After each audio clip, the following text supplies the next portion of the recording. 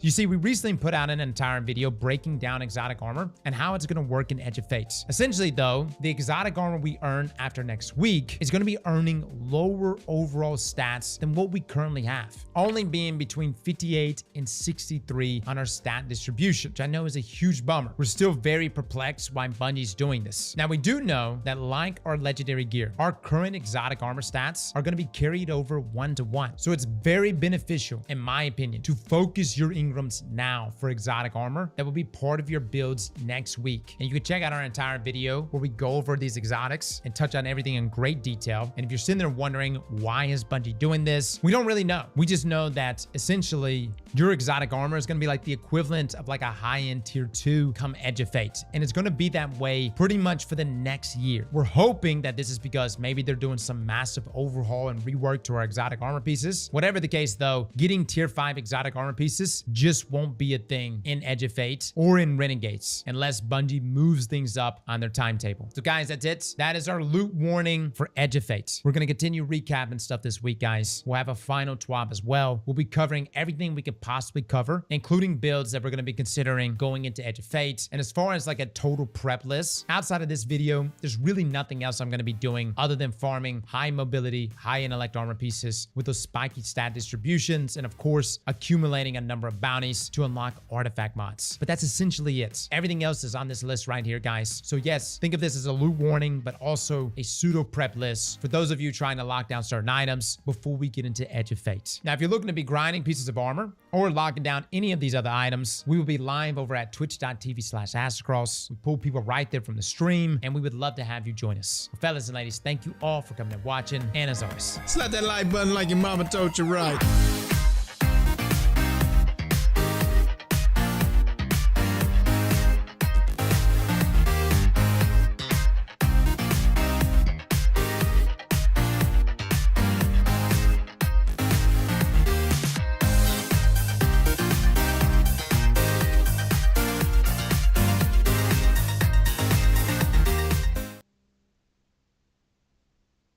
your vault is now worthless.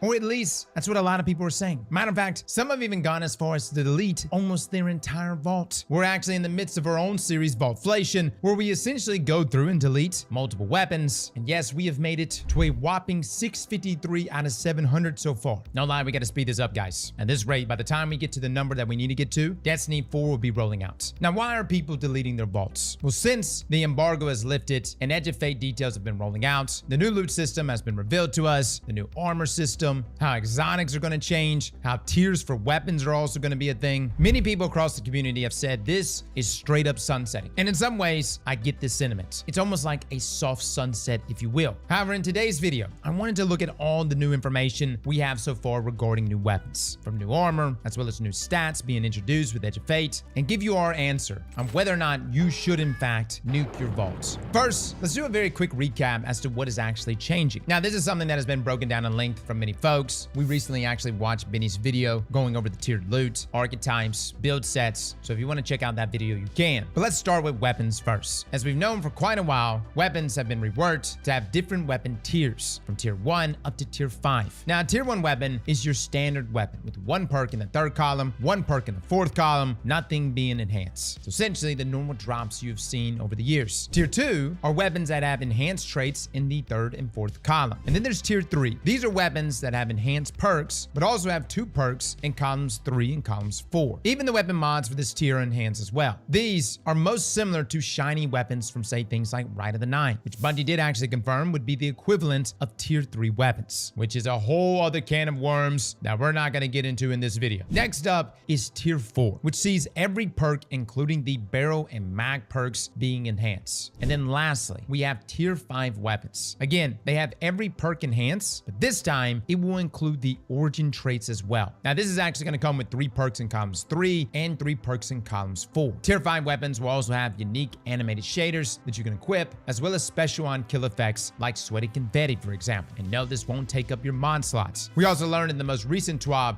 that adept weapons are actually getting phased out. When the expansion launches, they will be replaced with this new gear system, with tier 5 weapons being the new item to chase. Now, next up, we have the more significant of the 2 changes, and that's the changes to our armor. As we've already covered, armor is getting a complete rework with the launch of Edge of Fate, with stats like mobility, resilience, and recovery being deprecated and reworked into 6 new stats. We have weapons, health, class, grenade, melee, and super. Now, we've known about these changes for quite some time, but we now know that the equivalent stats we currently have for each new stat. When the Edge of Fate launches, our old armor will be changed to reflect these armor changes. So, for example, our current mobility stats will be changed to the weapon stat come July the 15th. Yes, you heard that right. The stat that gives you increased weapon damage is going to be tied to our current mobility stats, which means for my fellow Titans out there, we're kind of screwed. I'm just being honest, guys. I have literally no mobility stat armor pieces. Whereas like my hunters out there, the hell with y'all. You guys are probably sitting high and mighty right now with your high mobility stats on all your armor pieces. Now, as for the other stats, resilience is now health, recovery is class, strength is melee, discipline is grenade, and intellect is super. So what this means is you can actually start farming for some gear right now if you know what you want with the new armor system, which is actually what I'm going to be doing. I'm going to be farming for high mobility stat armor pieces. Granted, I'm going to be actually going for the new armor pieces come Edge of Fate, but we're going to have a quick turnaround going into the day 1 raid that I kind of want to have a decent armor set going into the expansion to be prepared for that day 1 raid. We'll have an entire prep guide on this, guys, but the main thing is look over at your ghost mod, hit that mobility option, and see if you might pick up a few stat pieces going into Edge of Fate. Now, we also have a slightly better understanding of what each stat actually does now. For example, the super stat improves the super energy gained from damaging targets, as well as the amount of super energy gained from any external sources like exotic perks or picking up orbs. But get this, it has no effect on your base super cooldown like it does currently, meaning that timer listed on your super will always be that timer. This also increases super damage as we go from 100 to 200,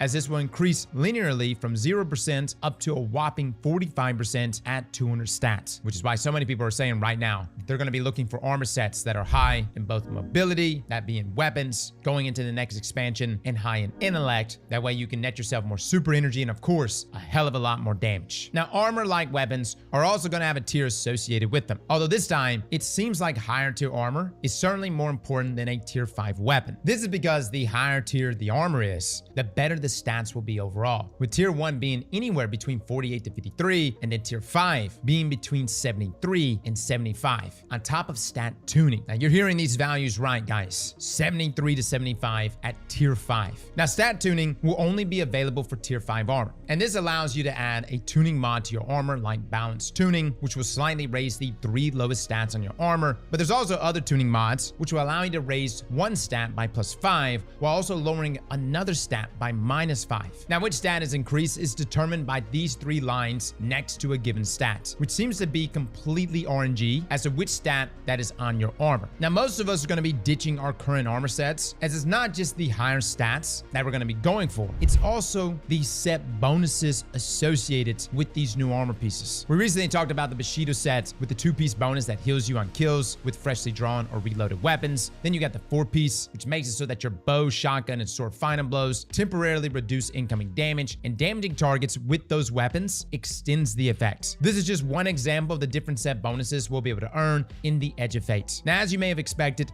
this will not apply to our current armor. If you want these new set bonuses, you have to go out and you have to farm it. Same goes for armor tiers. We may be able to pre-farm for stats that we want right now, but we're actually gonna have to go out and get those higher tier armor sets after the expansion releases. Now, this is where you start to see some discourse. Tier 5 weapons are great. Look, man, you give me something shiny to chase, I'll chase it. But do I think they are absolutely necessary? To me, it really just comes down to the weapon itself. For instance, if I'm sitting there looking at an Aberrant Action, and I've got a tier 5 Aberrant Action, but its perk rolls are, say, Ambitious Assassin and Demolitionist. Or I got a tier 3 Aberrant Action, and its perk rolls are Heal Clip and Incandescence. Well, guys, all day long, we're gonna choose the tier 3 roll. And I would say when you look across your vaults, even though, yes, your loot may be quote-unquote lower tiered, that being tier 2 or tier 3 at best, a god roll is still a god roll. And don't get me wrong, having the highest tier will be a flex, especially if it's the highest tier with its animated shader. But from a gameplay perspective, of just you and your ability to perform, perk combinations all day long are the most important factor. For instance, the only way people are going to actually ditch Rose inside of Crucible is if Bungie literally comes out and nerfs Rose, or they give us an alternative that is just substantially better than Rose, which is going to be very difficult to do considering the unique factor of Rose. It's lightweight intrinsic, and dare I say objectively, it is the best dueling 140 round per minute hand cannon in the game. So for me, weapons, it really just comes down to whether or not there will be a replacement for it directly. And for me, in my vault, and I know I'm sounding pretty hypocritical here because my vault is straight up slam full of stuff, but I wouldn't go through there and just start killing and destroying all of your god rolls because tier 5 loot is going to replace everything you have. It's not going to be a quick transition. But when it comes to armor, things do get a bit messy. You see, these stat changes are a deliberate way of making us make tough decisions. Bungie wants us more intentional with how we allocate our stat points. You're not going to have a situation where people are running around with 200 stats in weapons, health, super, and grenades all at once. And currently with our stats inside of Destiny, you see the quad 100s. People do everything they can to get to that point. And yes, it's sexy to look at, but inside of Edge of Fate, if you're lucky and you get good rolls, you'll be able to get at least 2 stats to 200s, but it would be impractical due to the impact it would have on your other stats. Shout out to Benny for doing the math on this one. The only way you're going to get there is by getting high tier armor. The old stuff won't cut it. Now, I feel some of you right now are already hitting the delete button on all of your armor. Stop. We're not saying to do that yet. Your current armor will still be used for quite a bit till we're able to lock down the high tier armor sets. If you plan on doing the day 1 raid, you're going to need some armor with the appropriate stat distributions to tackle that content. Because I don't think any of us are going to be touching tier 5 armor sets before the day 1 raid. Now, alongside all of this, our power level is also being changed as well. We are all going to start off at level 10, and we're going to need to work our way up to 200, which is now the new power cap. Now, from 10 to 200, this should feel pretty familiar as you get better higher level gear to drop by playing. You can infuse that gear into your old gear if you desire, then pass power 200. You'll need the new unstable core if you want to infuse gear, including your older gear. All gear acquired past power 200 works towards increasing our season power bonus, which used to be tied directly to our artifact, but that's no longer the case. Now, something to note is that these unstable cores will expire at the end of each season, meaning you can't can't hoard thousands of cores between seasons. You'll need to get out there and grind for more. Now, how you actually go about getting higher power gear is just simply by doing hoarder content. You get higher power, and then you get higher tier gear. There's certainly more nuance to it all, but that could be an entire video by itself. But essentially, do hoarder content, get better gear. Now, knowing all of this, I return us back to the question that we posed at the beginning of this video. Is your vault worthless now? Like I mentioned earlier, I don't want you to go through your vault and just nuke literally everything that you own because it's not quote unquote new or tier 5. What I will say though is that if you have some armor pieces in your vault, and if it's not 1900s, if it's not even masterworked, and if it doesn't have a stat distribution that you see will transition to the current layout going into Edge of Fate, at least in the way that you want it, then it's probably safe to delete. Weapons though are a completely different story. For example, a Godro Hezen's Vengeance with Envious Arsenal and Element of Honing with that Time Loss Magazine origin trait, that's still going to be the strongest rocket launcher in the game, unless Bungie does something about the origin trait or nerfs these rockets going into Edge of Fate. I don't care if there's a tier 5 version of a rocket with that same trait combination. There's no way in hell I'm going to get it in time before the day 1 raid. And at the same time, even if I could get it, why delete what I already have? Why not use my God roll that I currently have, which may be the equivalent of a tier 3?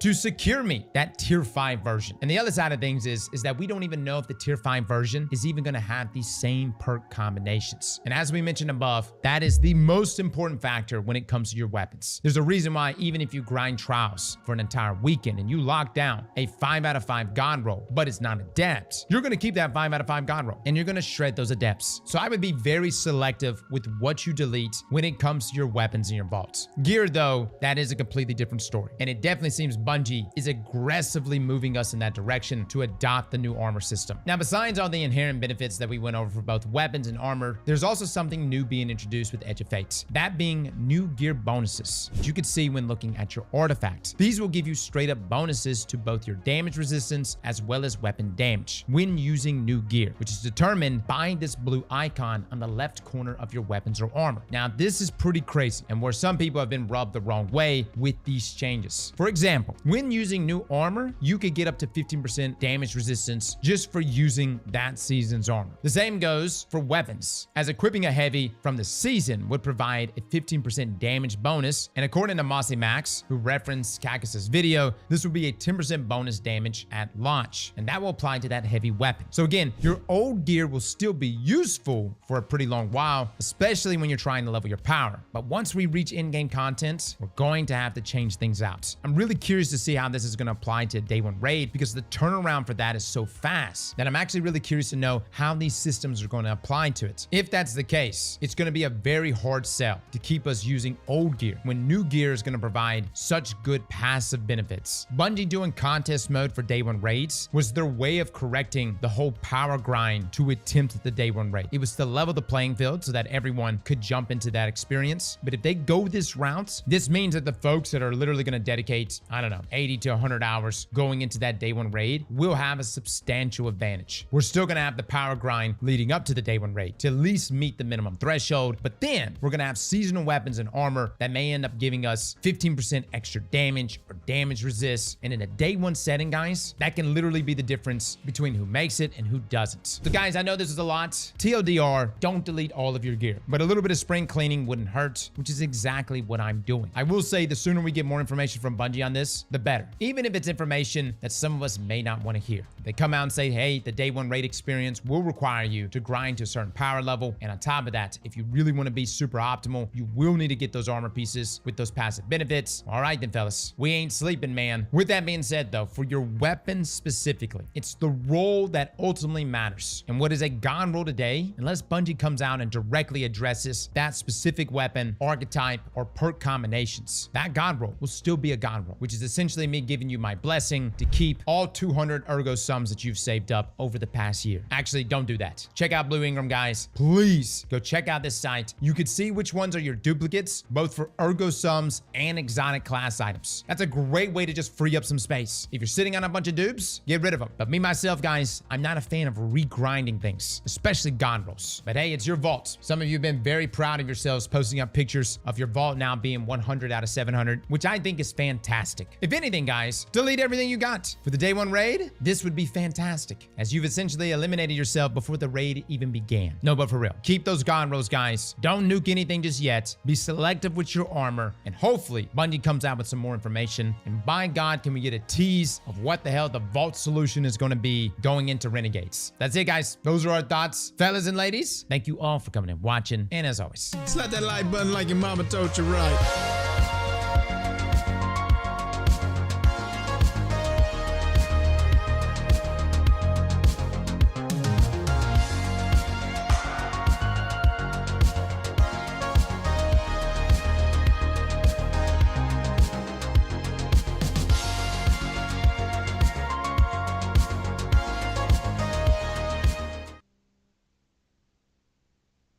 just a warning here, guys, my voice is coming back, but we're not quite there. So yes, things may sound a bit scratchy. With that being said though, today we're going to be going over the Fate Saga breakdown. Essentially, Bungie revealed their next saga for Destiny 2 and essentially their rollout of content over the next 2 years. And there was a lot of information that was being thrown our way. Everything from gameplay to destinations to story to lore, new weapons, abilities, quality of life updates, the list goes on. Now in this video, we're going to give you a complete overview of everything that was announced in Rite of the Nine, Edge of Fate, and beyond. First up, the Edge of Fate will be launching July 15th, 2025. And this will be Bungie's first expansion since the Final Shape, kicking off the brand new multi-year Fate saga, which includes the Edge of Fate in summer 2025, Renegades in winter 2025, Shattered Cycle summer 2026, and the Alchemist in winter 2026. Now looking at the roadmap here, you can see that every 6 months, Bungie plans to drop one of these expansions, and every 3 months will be supplemented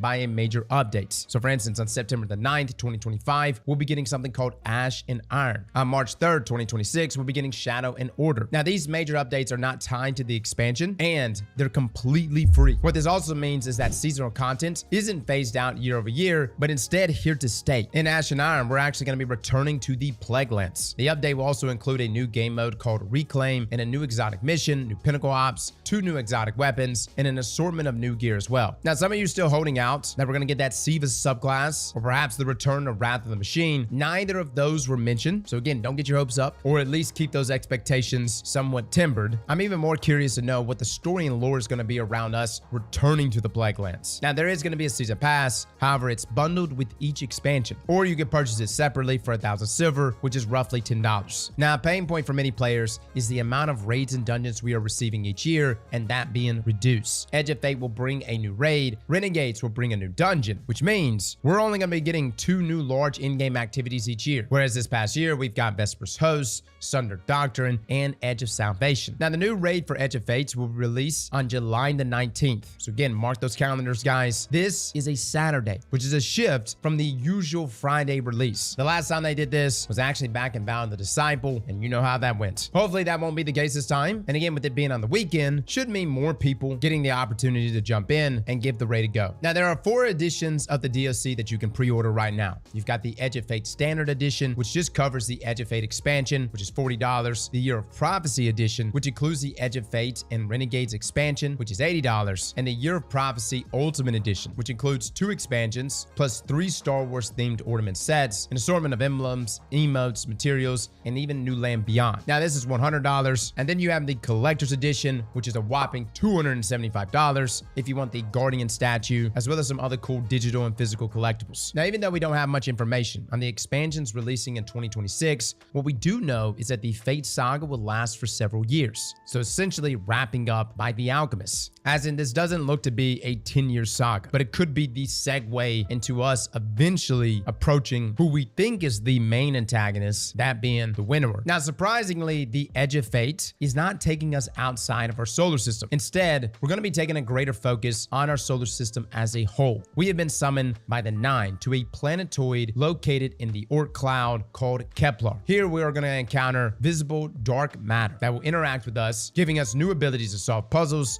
allowing us to manipulate the world around us and traverse new spaces. Now, each of the new abilities we encounter in the Edge of Fates is an expression of our subclass powers in dark matter. Now, normally we wouldn't be able to see dark matter, but thanks to a bioluminescent microbe, which is present on Kepler, we could see it just fine. Which tells me all of these new abilities will most likely only be present on that new destination, similar to like strand grapple nodes on Neomuna. Now, one of the abilities we saw and what Bungie calls the premier ability of the Edge of Fate is called Matter Spark. Basically, you transform into a ball of arc lightning. You can roll around enemies. You can go inside of tight crevices. And as you travel, you build up charge. And when you reach maximum charge, you can release a shockwave that jolts surrounding enemies. You also have Boost Meter, which can increase your speed for a short duration. Now, another ability we saw is the Void Relocator Cannon. This was actually showcased in the gameplay trailer. You see it shooting at specific targets, will actually allow you to bypass laser walls and then teleport around the world. And then if you use it on enemies, it will create a giant void explosion. Now, the final ability we saw was Mattermorph. This is tied to Strand and will allow us to manipulate the environment to create bridges, open doors, and reveal secrets. Now, this one in particular appears to be tied to your melee ability and has a very quick recharge. Now, as mentioned, you can use Mattermorph like Strand Shurikens on enemies, so it too has offensive capabilities. Now, it didn't appear as though any of these abilities would require you to run a certain subclass. In fact, we see a Guardian using Mattermorph and Matter Spark in quick succession. So no matter what build you have, expect to always have access to these new powers. Now, these abilities will be unlocked and upgraded as you progress the main story of the Edge of Fate, offering new ways to solve puzzles over time. This means not only will you get more abilities, but they'll also get more powerful. Now, we only saw 3 today, but perhaps there are 2 more correlating with Stasis and Solar, and who knows, maybe another tied to Prismatic as well. Although I highly doubt that, considering that Prismatic is really just a combination of all of our other abilities. Either way, I really hope there are more that we can unlock over time to increase the puzzle complexities, but hey, we'll see. Now, Bungie is also introducing world tiers. These are higher level difficulties in the Kepler destination that will unlock as you progress through the story, and it increases rewards. Now, this reminds me a lot of the Nether that we currently have in Heresy, where you have the Explorer version, Normal, and then Experts. I hope Bungie takes it a step further though, and leans into it almost like Diablo style. I want the world to be noticeably more dangerous at the higher world tiers. Now, so far, in terms of loot, things are looking pretty juicy. The one that stood out the most is this hand cannon sidearm that deals arc damage, but appears to have a special reload mode switch to stasis. Now, if you ever switch affinities on Hardlight, it does this same animation. So most likely we're looking at an exotic with multiple affinities and perhaps some unique interactions, since it looks like the arc mode summons this AoE bolt of lightning, and the stasis version does this AoE that sends out this cold snap grenade, which spawns a stasis crystal and will freeze nearby targets. Now, the Bungie press kit shows 6 new 9 weapons, and we see a few of these in action throughout the gameplay trailer. The machine gun appears to be arc, but I'm unsure if that's just an effect created by the Vex enemies that are dying. The Strand Pulse rifle looks very interesting. During the showcase, we see it shoot out a Strand missile, consuming 3 rounds, and then immediately followed up with a normal 3-round burst. Not only that, we also see it suspend an enemy after only dealing damage. Now, normally you have to get a kill, land a ton of precision hits, or throw a tangle to suspend a target, but if this weapon has a perk that suspends targets just by doing damage, oh my, that's going to be quite potent. Now, we also have some weapons that were shown in the press kits. You see a Titan holding what appears to be a 9 scout rifle, but the Warlock and Hunter are holding 2 weapons that look completely different. At the subway, the Warlock is holding what may be an auto rifle or scout rifle, and at the end of the gameplay trailer, the Warlock is shooting a Strand rocket launcher. Now, all of these weapons have a similar style, so my guess is that these are probably going to be the set of weapons that are going to be tied to the destination. Now, in the Edge of Fate, it appears we're also going to be receiving a special and heavy ammo meter. This one right here is a big change, guys. Bungie has mentioned in the past how they would like to make ammo drops more deterministic, and it looks like this is their solution. Based off of the footage that we see in the showcase, these meters are tied to final blows, as only when enemies die do the meters progress. Now, it doesn't happen on every weapon kill, so there's probably a cooldown. There's also a new weapon stat though called ammo generation, meaning some weapons will be more effective than others at generating ammo, and perhaps we'll even get a weapon mod that increases this stat as well. Now, armor is getting a major adjustment in Edge of Fate. Stats have been reworked into 6 categories, each with 200 total points available to allocate. Now, the benefits are not tiered, and they're on a per point basis, with an enhanced benefit once you cross over 100 points. You've got weapons with its base benefit, which increases weapon reload speed and handling, as well as damage against minor and major combatants, with its enhanced benefit stating that ammo bricks from defeated targets have a chance to contain additional rounds, and increases weapon damage against bosses and opposing guardians. That's crazy. Then we have health. Base benefits increases the amount of health you gain each time you pick up an orb of power, reduces flinch from incoming fire while aiming a weapon. with its enhanced benefit stating that your shields recharge more quickly and have additional health when facing combatants. Now I'm going to make a note on this. I think this means that resilience values in PvP are now gone, as in no increased shields, just static max health for all players. Then we have class benefits, reduces your class ability cooldown at base and increases the amount of class ability energy provided by all sources, with the enhanced benefit stating that you gain an overshield when you use your class ability. Guys, I cannot stress just how nutty these things are. Grenade base benefits, reduce your grenade ability cooldown, increases the amount of grenade energy from all sources. Enhanced benefits, increases damage done by your grenades. Super benefits, increases the amount of super energy from all sources. Enhanced benefits, increases the damage done by your super. Melee benefits, reduces your melee cooldown, increases the amount of melee energy from all sources. Enhanced benefits, increases the damage done by your melee attacks. Guys, I cannot stress how big these stat changes really are. It's not just a name change. Fundamentally, this is a massive shift inside of Destiny that we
over and over again.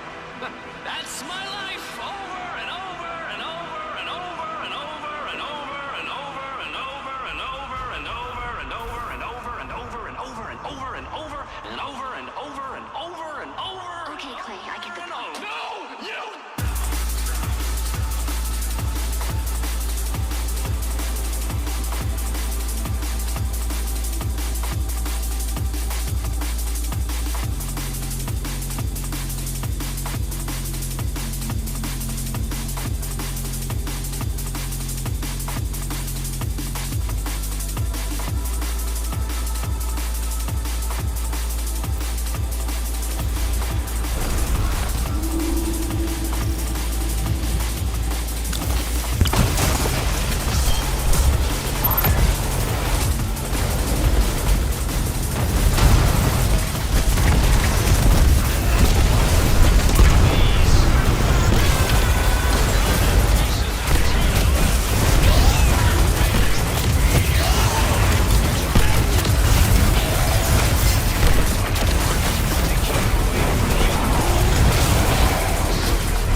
I do it over and over again. That's my life, over and over and over and over and over and over and over and over and over and over and over and over and over and over and over and over and over and over and over and over. Okay, no, you.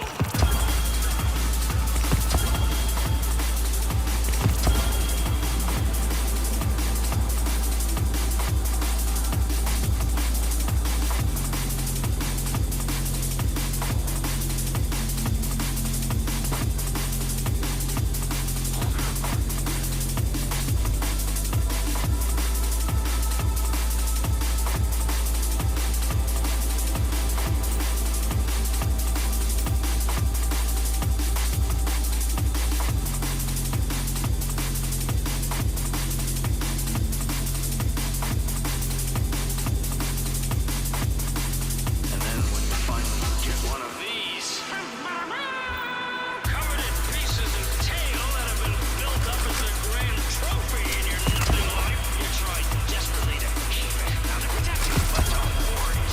To keep it away from the other wolves, shackles circling the territory. And you realize, all too soon, that you're not good enough.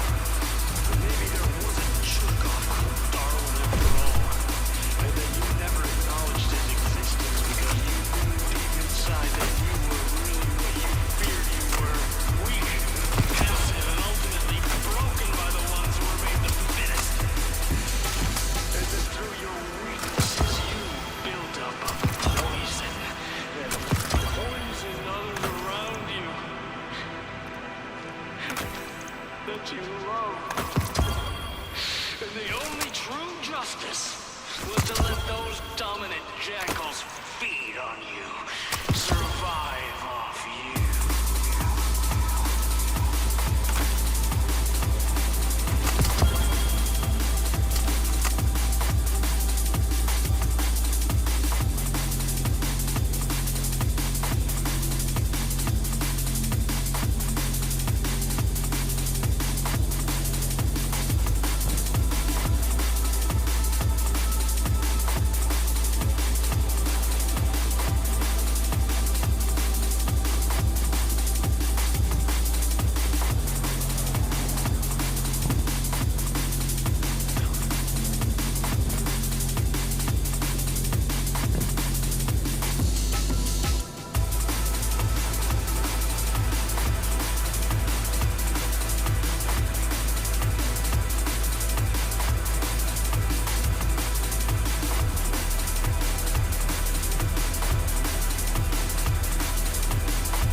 poison that poison others around you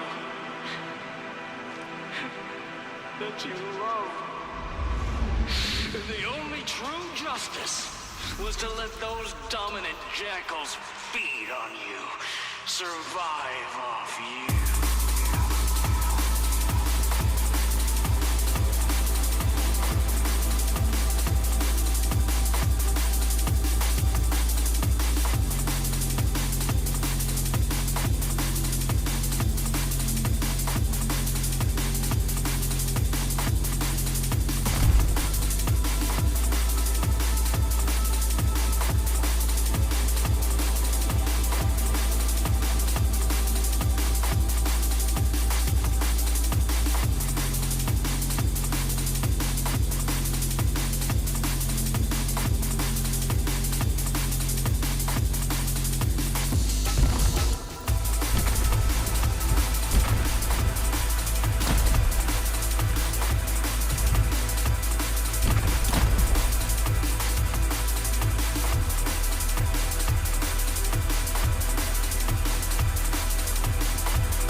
NA education, dude.